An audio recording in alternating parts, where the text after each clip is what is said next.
Mheshimiwa Katibu Mkuu wetu wa chama, ninakushukuru na ninawashukuru sana. Ndugu wananchi wa Mwanza, mko tayari? Mko tayari? Asanteni sana. Peoples! Mwanza peoples! Kwanza niwaombe kwamba nimetumiwa message na mdogo wangu John Pambaru ambaye tarehe 24 mwezi uliopita tukiwa tunaenda mahakamani alikamatwa pamoja na kina Twaha na wengine tuliokamatwa, akapigwa vibaya na amevunjika mguu kwa polisi waliomvunja. Angetamani kuwa na sisi hapa lakini hataweza kufika. Amesema nilete salamu zake. Mnasemaje? Mmezipokea sio? Asante. Jambo la pili, tuko kwenye mapambano na naomba niseme jambo moja, Katibu Mkuu. Kuna watu wanasema kwamba tusipoingia kwenye uchaguzi ndoto zao za kuwa wabunge, za kuwa madiwani eti tunaziharibu. Nataka nitumie nafasi hii na mimi kusema kidogo tu, alafu nitarudi kwenye mambo ya kwetu ambayo tunaendelea nayo. Hiki chama kilipoanzishwa mwaka 93 hakikuanzishwa kwa ajili ya ndoto ya Heche kuwa mbunge. Narudia tena, hiki chama hakikuanzishwa kwa sababu ya ndoto ya watu fulani kuwa wabunge na madiwani. Hiki chama kilianzishwa kama ndoto ya wananchi kuondoka kwenye umaskini na kwenda kwenye nchi ya ahadi. Kwa hiyo mwananchi wa Mwanza, masilahi ya wananchi kupata nchi mpya yakigongana na masilahi ya Heche kuwa mbunge, masilahi ya wananchi yatasimama kwanza kabla ya masilahi ya Heche. Sawa sawa? Tunaelewana? Huo ndio msimamo wa chama chetu, kwamba kwa sasa tunataka kwanza masilahi ya wananchi yasimame. Tungeweza kukaa na Samia ofisini tukakubaliana naye kugawana majimbo, na mimi ningeenda bungeni, Mnyika angeenda bungeni, Lema angeenda bungeni. Tena wanaosema ndoto zao zinakatizwa, hata wengine hawajawahi kuwa wabunge. Mimi nimekuwa mbunge, najua utamu wa ubunge, na nina jimbo pale ambalo hakuna mtu anaweza kunishinda pale Tarime. Hayupo. Uongo kweli? Kwa hiyo kama ni mtu mwenye ndoto, mimi na ndoto zaidi. Uongo kweli? Lissu ana ndoto ya kuwa rais. Uongo kweli?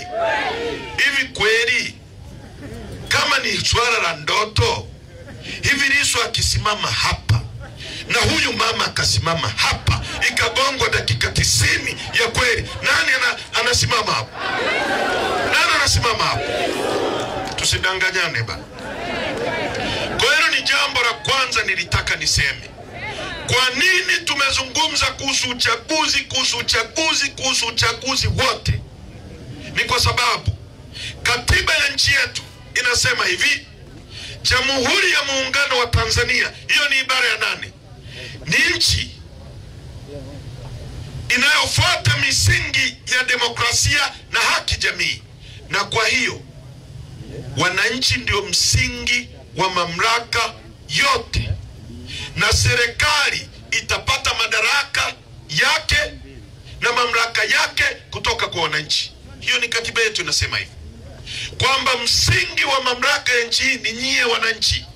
Kwa hiyo mamlaka na madaraka yote aliyonayo Rais Samia, walionayo maaskari, walionayo wabunge, walionayo madiwani, ni mamlaka yenu.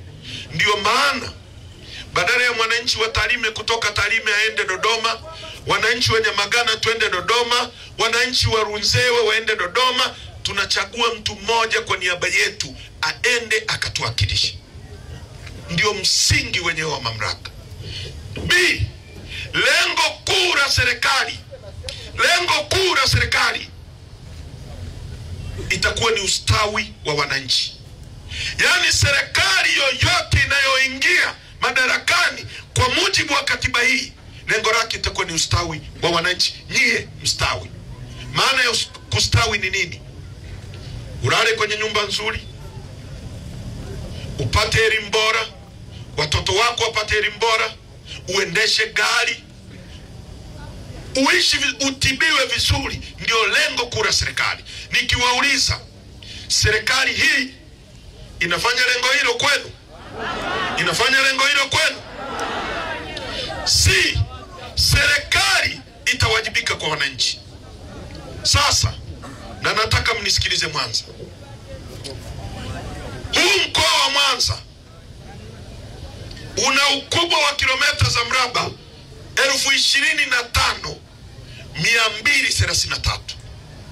Ukichukua nchi ya Israeli ina ukubwa wa kilomita za mraba 21,937. Kwa maana hiyo, mkoa wa Mwanza ni mkubwa kuliko nchi ya Israeli mnayosikia inapiga Palestina, inapiga wapi, inapiga. Nyie ni wakubwa kuliko nchi ya Israeli. Nchi hii ina ukubwa wa kilomita za mraba 945. Ukichukua Kenya, ukichukua Burundi, ukichukua Uganda, ukichukua Rwanda, ukizichanganya kwa pamoja zina kilomita za mraba 890. Sisi peke yetu 945.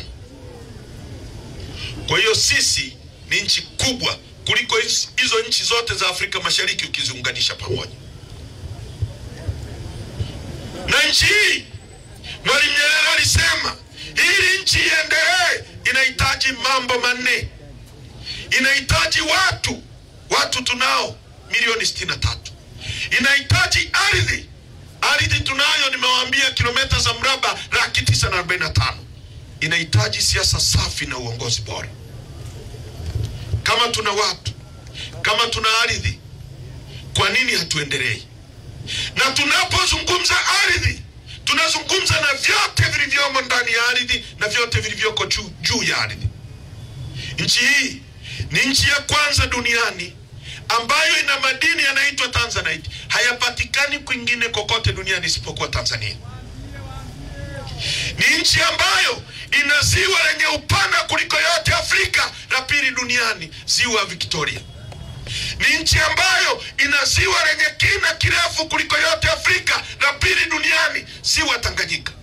Ni nchi ambayo ina mlima mrefu kuliko yote Afrika, wa pili duniani, mlima Kilimanjaro.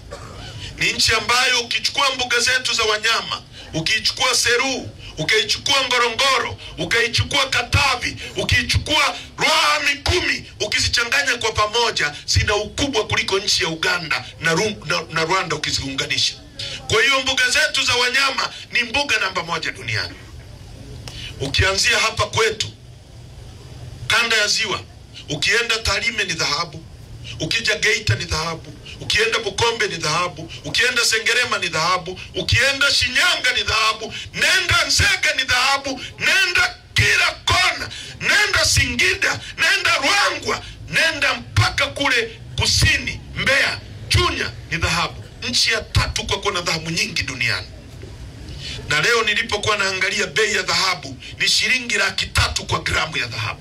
Gramu moja ni ukichukua ule wembe ukiuvunja hivi, kale kamoja ulikovunja ndio gramu moja, shilingi 300,000.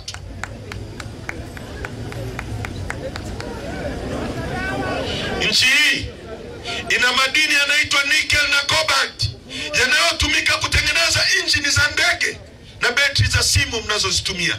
Yanatoka hapo Kabanga, Kagera, tulipokuwa juzi. Nchi ambayo ina madini ya uranium yanayotumika kutengeneza mabomu ya nyuklia yako Tanzania, yako Seru na yako Singida. Nchi ambayo ina makaa ya mawe, ina chuma. Tuna chuma pale Liganga, Rudewa, Mchuchuma, ambacho tukitumia tunaweza kukitumia miaka 100 kabla hatujakimaliza. Tumejaliwa kila kitu unachokijua. Gesi tulionayo ina futi za ujazo trilioni 54.5. Tuna bandari ambayo tunazungukwa na nchi 6 landlocked. Upana wetu wa mlango wa bahari ni kilomita 1600 kutoka Tanga mpaka Mtwara. Kwa nini watu wetu ni maskini? Mwalimu Nyerere alisema ili nchi iendelee inahitaji watu, inahitaji siasa safi na uongozi bora. Watu tunao, ardhi tunayo, kinachokosekana kwenye nchi hii ni siasa safi na uongozi bora.